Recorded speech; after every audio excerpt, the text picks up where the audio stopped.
Alright, so let's do a top 5 things worth spending on violin edition.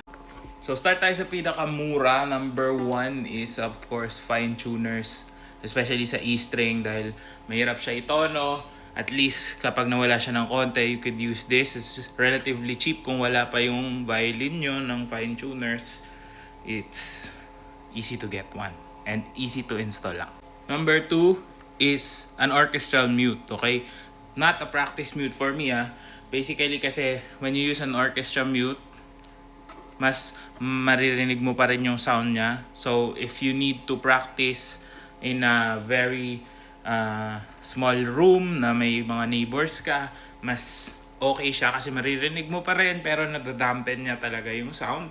Pero not that much that it will change drastically your intonation and the tone quality. Maririnig mo pa rin yung violin mo kesa sa practice mute, kasi kapag naka-practice mute ka, talagang lahat magbabago. Number 3 is a cheap bow, no? This carbon fiber bow, less than 1,000 pesos. Pag naka-sale, no? It's easy to use. Hindi siya nag-adjust sa weather, but still very, very practical. Kasi nga, madali siyang bitbitin, magaan, pwedeng pangharabas, maganda yung quality ng sound na lumalabas. And again, you're not spending too much on a backup bow that you can use in outdoor events. You can use sa pagturo. Even indoor events, pwede din siya. So, it's a really nice purchase. 4 is a good quality rosin, no?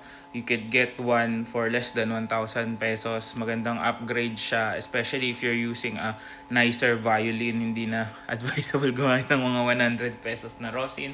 Get the one that you like. Mag-test out muna kayo bago kayo bumili. And this is the one I use. I think it's less than 1,000 pa rin naman ngayon. It will drastically improve your quality of sound and the quality of playing, especially if you are playing for gigs and events. Mas makokontrol mo yung gusto mong tunog ng violin mo, depende sa rosin na gamit mo. Last but the most expensive one is a good set of strings, no? GDAE, isang buong set, just in case maputulan ka, lagi ka may pamalit. And a good quality one can cost a lot, no? Minsan mas mahal pa sa violin. So, make sure you get a nice quality instrument that you would put good quality strings. Pag hindi naman ganun kamahal yung violin nyo, you could settle for cheaper alternatives, less than 1,000 pesos. Marami din, more than 1,000 pesos. Ayan. So, that's my top 5 worth it things to buy for your violin. Sana nakatulong to. If you did, comment down below and I'll see you on the next one. Good luck sa inyo.